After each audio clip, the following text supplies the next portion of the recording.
د خوړو نړیواله برنامه په یو راپور کې وايي په افغانستان کې له هر 4 کورنیو څخه یوې د خوړو لپاره کافي خواړه نه لري. دغه بنسټ اړمنو ته د نه رسیدنې لامل افغانستان ته د مالی مرستو د پام وړ کمیدل ګڼي او هم ټینګار کوي چې په روان ژمي کې د بودیجې له کمښت سره مخ دي. د دې برنامې مسؤلین ټینګار کوي چې په افغانستان کې په راتلونکو شپږو میاشتو کې میلیونونو تنو ته د مرستې لپاره 680 میلیون ډالرو ته اړتیا لري. باید همراه از اینا در فصل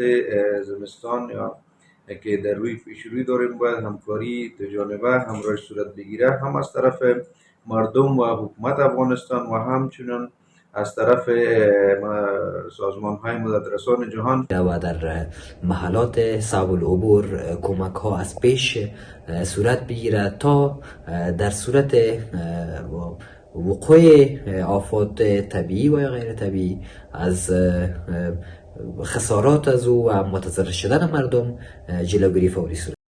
د اقتصاد وزارت سره لدی چې د دې شمیر په اړه څه نه وایي، خو د بیوزلۍ کمولو لپاره افغانستان ته د نړۍ د بشرپاله مرستو دوام مهم ګڼي.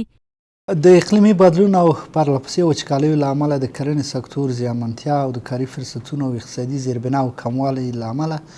په بیړنیو حالاتو کې د ملګرو ملتونو سازمان لخوا د بشردوستانه مرستو ویش اړمنو خلکو او آسیب پذیره ساحو ته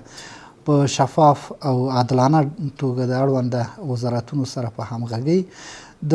خوړو خوندیتوب په برخه کې کولی شي ګټورې تمامې شي. تر دې وړاندې د ملګرو ملتونو د بشرپاله مرستو همغږي کوونکي دفتر هم اعلان کړی و چې لږ تر لږه 23 میلیون تنه بشرپاله مرستو ته اړتیا لري. اسلامي امارات د بیوزلۍ د ستونزې حل لپاره له نړیوالې ټولنې غواړي د بشرپاله مرستو د وړاندې کولو ترڅنګ